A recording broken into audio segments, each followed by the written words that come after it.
What's going on, my fellow miners? Welcome back. I have a question that I want to ask, and this is going to be just another kind of vlog-ish kind of talking head video, whatever you want to call it.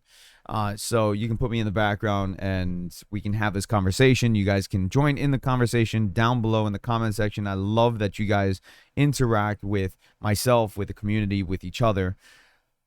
Be respectful. That's all that I ask. Be respectful to me, be respectful to other people. Let's have a civilized conversation. My question today is, with the market bleeding out, with the market being kind of like in a bearish period, is it better to be mining through a program such as Nicehash or unmineable or whatever the case may be? Is it better to use those kind of programs or OSs? I apologize. I'm still fighting COVID. I've been coughing. My voice is kind of hoarse. So I'm sorry. Anyways, hit the thumbs up. Subscribe if you guys are new. I'm going to give my 2 cents on this, but I want your 2 cents as well down in the comment section. Let me know your thoughts and opinions. Not financial advice, but let's have this conversation. Let's look at the pros and the cons regarding Nicehash. And basically, I'll give my thoughts and opinions on this, and we'll move forward from there. So, Nicehash, if you guys are new to mining, you don't know what Nicehash is. Nicehash, I don't know why I always say that. If you don't know what it is, then let me give you a little bit of a rundown. It's a program where basically you sell your hash rate or your hash power to the highest bidder, and they basically pay you in Bitcoin.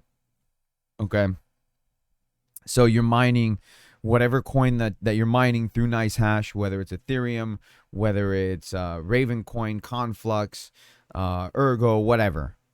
If you're mining it through Nicehash, basically you're selling your hash power so that way you can get paid in Bitcoin. It's very easy system. It's kind of like a set and forget kind of system. You don't have to mess with things. I mean, a little bit. You still have to look at your overclock settings and things like that, but it's a lot easier to look into and to figure out as opposed to say, for example, mining Ergo or mining Flux and things like that. And the fact that you get paid in Bitcoin kind of helps as well. But let's take a look at this. Let's take a look at the pros for Nicehash really quick, because there are some pros. I do use Nicehash right now. Okay, I've mined Ravencoin, just by itself. I've mined Ergo by itself. I've mined Ethereum by itself. Right now, I'm mining Nicehash. So let's take a look at the pros for Nicehash, or let's talk about the pros for Nicehash. Nicehash gives you the ability to basically mine for whatever specific coin you want to. And when I say mine for a specific coin, I'm talking like you can set it to only mine Ethereum, or you can set it to only mine Conflux or Ravencoin or whatever, if you choose to do that. The good things about doing something like that is, for example, Ethereum isn't as power hungry. You can kind of lower your settings on your graphics cards to use less power, so it's a more efficient algorithm when you're mining, as opposed to mining Ravencoin, where Ravencoin is a very power hungry algorithm. You're going to be cranking up the power limit on your cards, which makes them run hotter, which then you have to crank up your fans, which then makes your card use more electricity and more power. So because of that, it's kind of a nice thing. You can just kind of set it to Ethereum, set it to Conflux, and kind of just forget about it, Or you can leave it up to Nicehash, which again, the nice thing about that, leaving it up to Nicehash, basically it will change the algorithms to whatever is the most profitable to mine. The downside to that is that your overclock settings overclock settings are not kind of like a one one size fits all. So like your overclock settings for Ethereum are going to be different than your overclock settings for Ravencoin, and going to be different than your overclock settings for Conflux or whatever, right? So that's kind of a downside to that.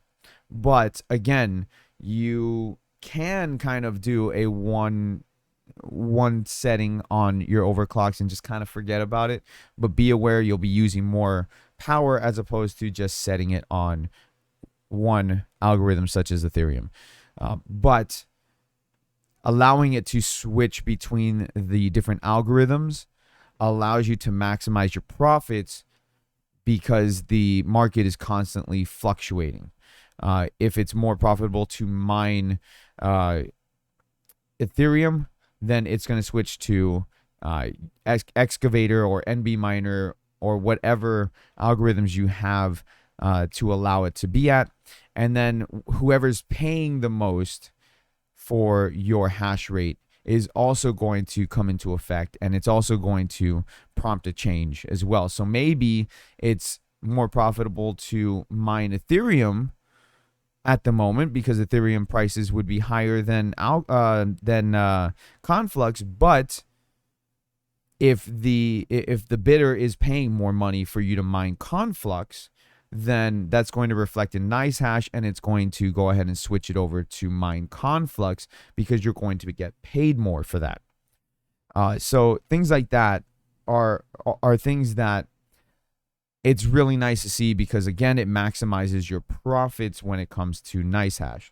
The other thing that's nice too is you're getting paid in Bitcoin.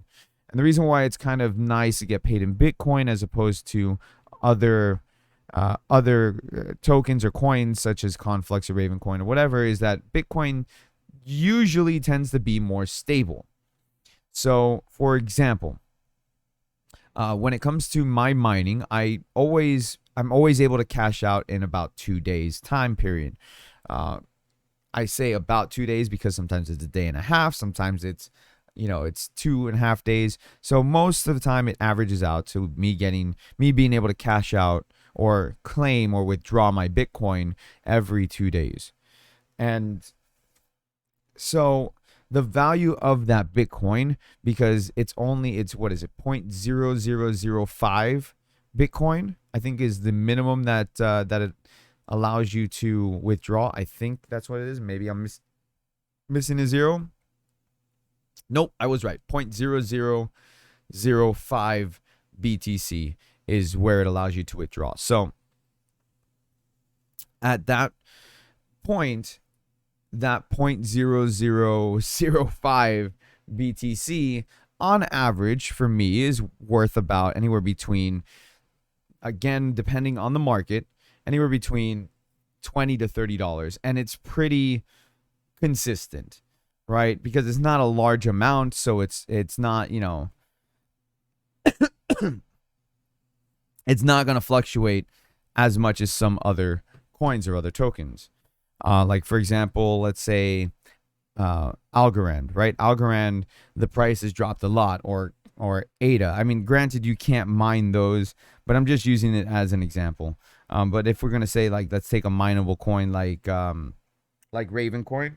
My nose is really itchy, and I apologize. So we take a coin like Ravencoin. Not too long ago, Ravencoin was at 13 cents, 13, 14 cents, something like that. I think it was like, yeah, sometime this month it peaked at like 13 cents. At its high, Ravencoin was at 24 cents. So at 24 cents, Ravencoin was extremely profitable to be mining. Right now, as of this video, Ravencoin is 9 cents. Meaning that it's not as profitable to mine. But again, take things into consideration. If you're mining just to hold, it's different, right? Like mining to hold, you're just going to mine for that coin and wait until it pumps. I get it, understandable. Here's the other side of the coin. The other side of the coin. When it comes to Nicehash, you get paid from Bitcoin. You can take that Bitcoin and buy more Ravencoin as opposed to mining the Ravencoin. because you're mining at a more efficient rate as well. So electricity costs are down. So if you really want to hold a coin like Raven coin, you can buy it with your profits that you made from Bitcoin. So you'll end up getting more Raven coin that way as of this video. Okay, as of this video. So there's, again, a lot of things to consider when it comes to it. If you're a small miner, Nicehash is probably going to be your way to go. I don't have a big mining farm or anything like that. I've got 2 computers that I mine off of. One computer has 2 graphics cards. It's a 1066 gig and a 1080. And then my PC right here, I have 3 cards that I'm mining with. My 2070, my 2080 Super, and my 3060 version 2. So because I'm a small miner, a lot of times, especially right now when it's a down market, it's more profitable to me, or it makes more sense to mine through Nicehash. Now, when things go back up, then it'd be more profitable to mine other things like Ravencoin or Conflux or Ethereum directly, because then my value is more than what I'd be mining just right now. So take those things into consideration. And like I said, have the conversations in the comment section. Let people know your opinions on things. And I know a lot of people who have been mining for a while don't really like Nicehash, and I get it. I understand. But take into consideration small miners or new miners. It might be their best interest to use programs like Nicehash or something else, maybe like Unmineable. But again, this is just a conversation. I'm telling you what I'm doing right now. I'm currently mining on Nicehash. So let me know your thoughts and opinions down below in the comment section. I want to hear it. Until next video, guys. Thank you so much for watching. Hit the thumbs up, subscribe if you guys are new. Happy mining. My voice is gone.